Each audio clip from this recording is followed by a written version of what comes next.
신용을 지키지 않는 사람들로 빛을 잃어가는 우리의 사회. 고려 신용정보가 밝히겠습니다.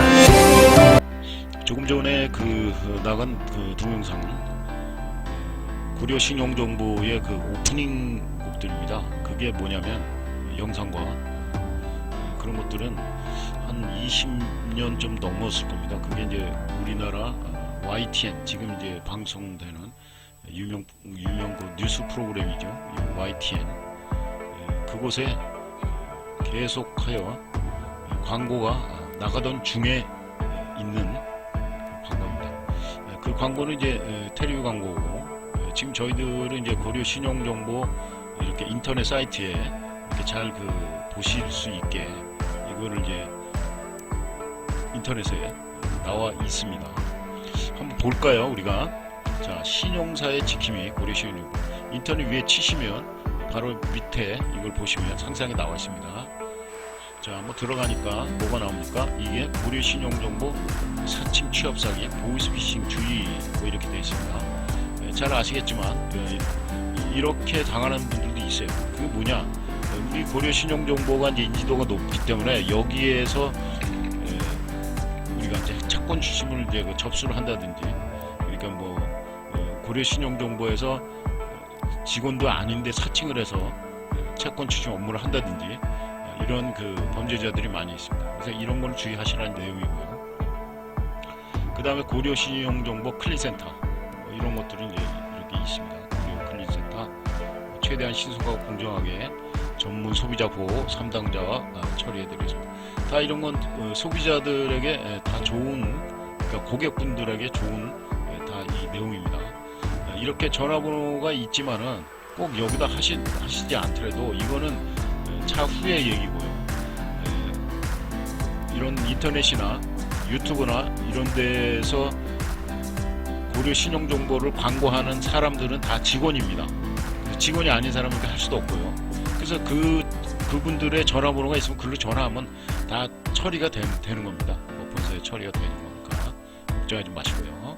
자, 이걸 한번 닫아보면은 여기에 보면은 이제 여러 가지 이제 우리가 획일적으로 사업 영역이라든지 상담 신청, 회사 소개, 이렇게 CRM 센터, 수납센터, 신용조사 뭐 이렇게 있습니다. 여기서 중요한 것을 몇 번 한번 보겠습니다.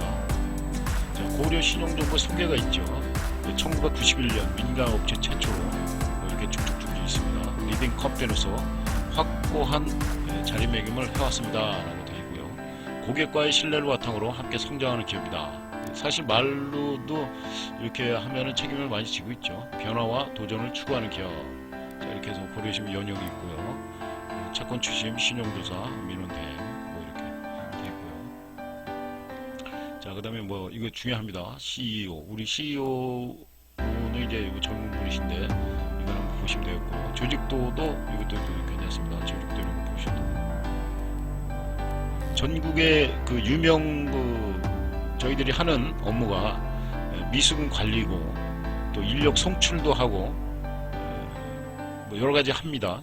그 중에 채권 추심인데 전국의 유명 은행 1금융, 2금융, 뭐 카드사, 그 다음에 이제 통신사, SK 뭐 이런 것들, 그 다음에 이제 자산관리공사 뭐 이런 거 엄청난 큰 회사들을 많이 상대를 해오고 있습니다. 그 다음에 뭐 이게 쭉 뭐 부서 안내 뭐 이게 다 부서 안내도 한번 볼까요? 부서가 어떻게 되나? 부서 안내도 저도 굉장히 모르는데요. 고객자산부, 금융자산부, 전략자산본부, 이건 이제 본사를 위주로 이제 이런 했습니다.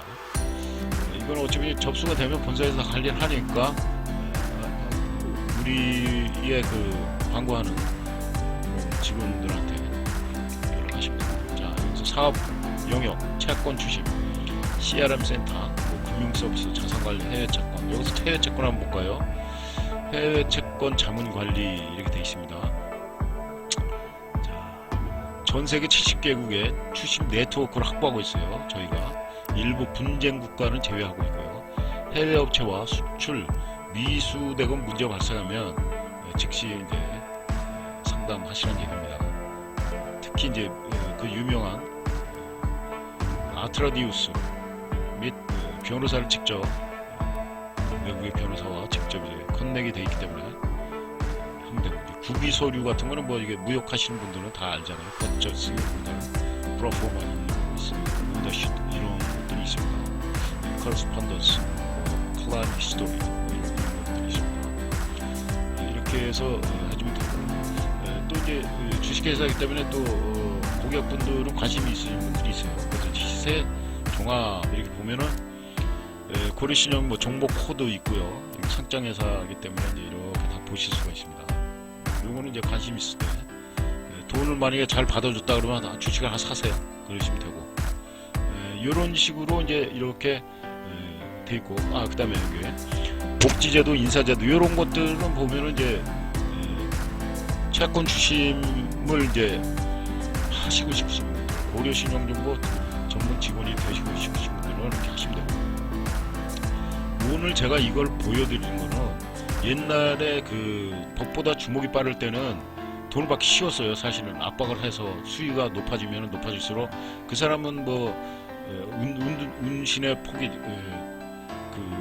좁아드니까 압박이 쉬워졌었는데, 요즘은 하여간에 좀 법으로 좀 많이 해야 되기 때문에 그래서 좀 늦을 수도 있고 좀 그러나 어차피 안 갚으면 안 돼요, 돈을. 그래서 이제 제가 이런 거를 이제 보여드리는 것은 이게 이제 믿을 수 있고 합법적인 회사라는 걸 보여드리고, 관록이 많은 회사다 하는 것을 오늘 말씀드렸고요.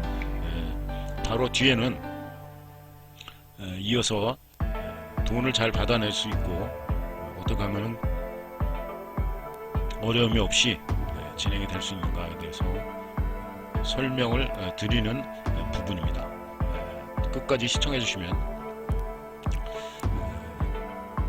불안하고 돈을 못 받아서 불안하고 이런 마음이 좀 줄어드실 것입니다. 조금 전에 제가 보여드린 고려 신용정보 영상에 대해서 잘 살펴보셨나요? 그럼 실질적으로 고려 신용정보 및 돈을 받아내는 방법 등에 관한 내용을 전달해 보겠습니다.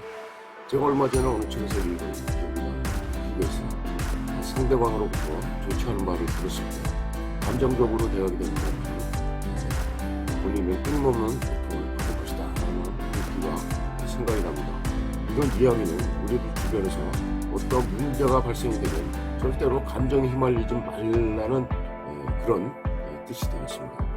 사회생활 속에서 각종 보험 문제가 발생되는 경우가 있겠죠.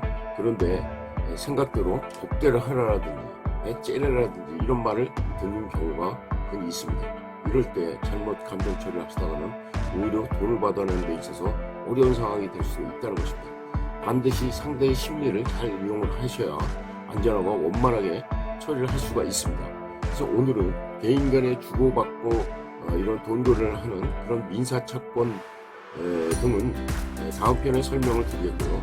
오늘은 상거래를 위주로 하다가 발생이 된 상사채권에 관한 내용을 담아보겠습니다. 주로 상사채권은 공사대금, 물품대금, 상행위를 목적으로 하는 그런 임대료든지 운송대금, 여관, 심지어 병원비, 학원비 이런 거를 들 수가 있습니다. 일반적으로 미승물 상거래로 발생이 되는 경우로 보시면 되는 거고요. 상거래법이 적용이 됩니다. 상거래법에는 처음부터 법적인 조치가 필요 없다는 것입니다. 즉 처음부터 재판을 받으실 필요가 없이 바로 증거의 서류만 확보하시고 저희 같은 고려 신용정보 채권 추진 전문 기업에 맡기시는 것이 가장 원만한 방법이 될 것입니다. 상거래에서 중요한 서류는 잘 아시겠지만 거래 당시에 발행을 하셨던 세금계산서, 거래명세서, 거래장부, 약속원, 혹시라도 재판을 받으셨다면 확정 판결문 같은 것이 있으시면 됩니다. 이들 중에 한 가지 서류만 있으시면 증거의 서류로 인정을 받으시게 되고요. 상거래법으로 합법적으로 채권 추심이 가능하게 되겠습니다. 채권 추심이라는 것은 돈을 받아내는 업무를 말씀드립니다. 미수금이 발생이 되게 되면 돈을 받아내기 위해서 상대방과의 감정 다툼이 생기게 되겠죠. 그래서 이럴 때를 조심하셔야 하는 것입니다. 그리고 가장 중요하게 생각을 하셔야 하는 것이 처음부터 상대방이 법대로 하라고 해서 즉각 법적인 소송이나 지급 명령을 하시는 경우 많은 비용과 시간을 낭비하였는데도 미수금을 받아낸 상황이 더욱더 어려워지게 되는 것입니다. 그것은 감정에 휘말려서는 안 된다는 얘기입니다. 그리고 법적인 조치는 적절한 시기에 맞춰서 적용을 해야 됩니다. 고려 신용정보는 떼인 돈이나 미수금 받아주는 것 전문 기관으로서 전문 변호사와 법무팀이 별도로 운영이 되고 있습니다. 자, 그리고 미수금이 발생이 되면은 감정이 상하셔서 처음부터 법적인 조치를 즉 이제 소송이라고 이제 하죠. 이런 경우는 먼저 하시면 불리할 수가 있어요. 우리나라 전국 법원마다 차이는 있겠지만 판결을 이제 나는 결과를 알게 되는 그 시점이 적어도 4개월 이상 정도는 걸립니다. 그리고 심지어는 상대방이 의도적으로 재판에 참석하지 않는 경우에는 1년 이상의 시간이 걸릴 수도 있어요. 그리고 미수금을 갚아야 할 상대 채무자 측에서는 소송을 당하는 경우 우측 감정이 좋지 않겠죠. 그리고 소송을 했던 그 기간 동안 채무자가 가만히 있겠습니까? 절대 그렇지는 않습니다. 오히려 돈을 갚지 않으려고 여러 가지 방법 써서 피하고 또 아예 이제 폐업을 하게 되는 경우도 있어요. 그런데 이제 그 주식회사나 그 상대방이 뭐 합자회사, 법인회사를 이제 말씀드리는 건데요. 그런 경우에 폐업을 하는 경우에는 미수금은 절대 받을 수가 없습니다. 우리나라 그 상거래법은. 그러나 다행히도 채무자 측이 개인사업장인 경우에는 그런 개인사업장에서 고의적으로 폐업을 하게 됐다. 그럼 그것은 우리가 이제 개인의 재산에도 책임을 물어서 법원을 통해서 추심이나 강제 집행을 하여서 압류와 경매를 통하여 미수금을 받아낼 수가 있습니다. 또 이어서 미수금을 받아내기 위해서 우리가 반드시 4가지만 잘 지키시면은 4가지입니다. 4가지만 잘 지키시면은 받아내는 그 돈 좀 원만하게 해결이 될 겁니다. 자, 첫 번째로 문제가 발생이 된 초기에 항상 1, 2개월 이내에 전문기업에 상담을 받으세요. 무료로. 자, 두 번째, 처음부터 법적인 조치를 하지 마시라는 얘기입니다. 이런 경우는 미수금을 영영 받지 못하는 경우가 될 수가 있어요. 특히 처음부터 변호사나 법무사, 아까 말씀드렸듯이 이런 데를 찾아서 과대한 그 비용과 시간을 낭비하지 마시라는 점입니다. 반드시 중요합니다. 자, 세 번째, 법적인 조치, 아까와 같이 무슨 뭐 소송 이런 것들은 저희들이 다 알아서 합니다. 채권 추심 전문 기업이 상의를 하신 후에 함께 진행하시는 것이 가장 좋습니다. 또 네 번째로는 정확한 증거의 서류, 세금 계산서, 원장, 거래 내역서, 뭐 계약서, 뭐 이런 것들이 가장 기본적인 사실을 증명할 수 있는 증거의 서류가 된다는 점입니다. 상대방에 대한 감정의 정면 충돌을 피하시고 고민이 되시면 저에게 전화를 주십시오. 무료로 법률 상담 드리겠습니다. 오늘 시청해 주셔서 감사드리고요. 구독과 좋아요를 눌러주시면 제가 이렇게 진행하는 데 상당한 도움이 되겠습니다. 감사합니다.